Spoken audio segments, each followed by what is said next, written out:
Delhi. My home, my school, and all the paths along the way were filled with these beautiful, wild fuchsia flowers. One evening, walking along the path, I asked my history teacher about what this flower was about. Really, I was curious, I wanted to know more. My history teacher, who is a fountain of knowledge, knew a lot about ancient cultures and their wisdom, started to talk to me, tell me about the very significant fuchsia tree in the Mayan culture. The Mayans, I've got it wrong, no? Wrong? Okay. No, it's fine. Okay. It's fine. No. Started to tell me about the Mayan culture, the Mayan civilization, and the legend of the fuchsia tree. The Mayans believed that the fuchsia tree was unique because it was wild, beautiful, and magical.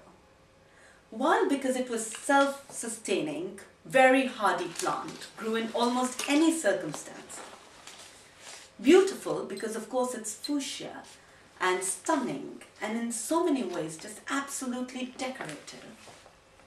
Magical because it had because it was unique. The Mayans, very much like the Indians, believed in the cyclical nature of life.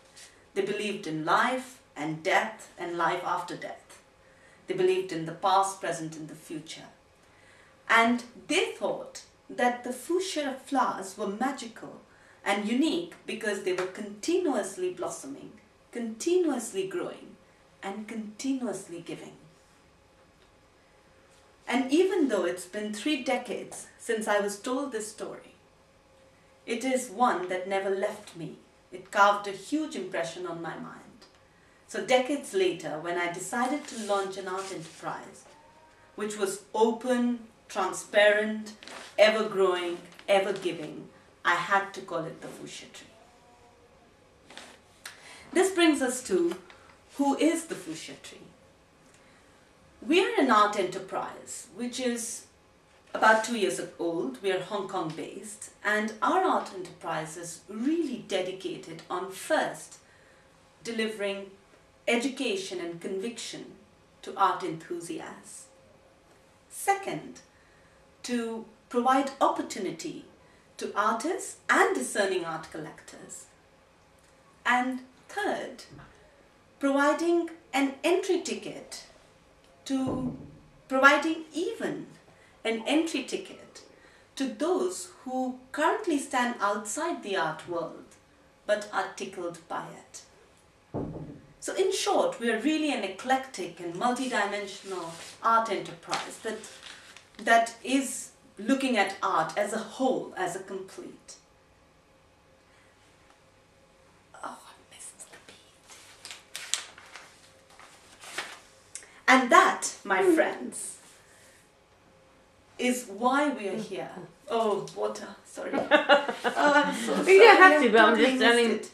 I'm just saying that's where it would be. Yeah. Yes, so. Sorry, I should pour you some water. Yes, please. And that, my friends, is why we are here tonight. That works. Apart from launching our path-breaking initiative, the Fuchsia Futures, this evening is very much about listening and learning from our fabulous speakers, the insider track, or to put it in another way, how to unlock the mysteries of the art world, how to objectify the subjective, how to prize the priceless. In our seminar tonight, we will talk about 4 things.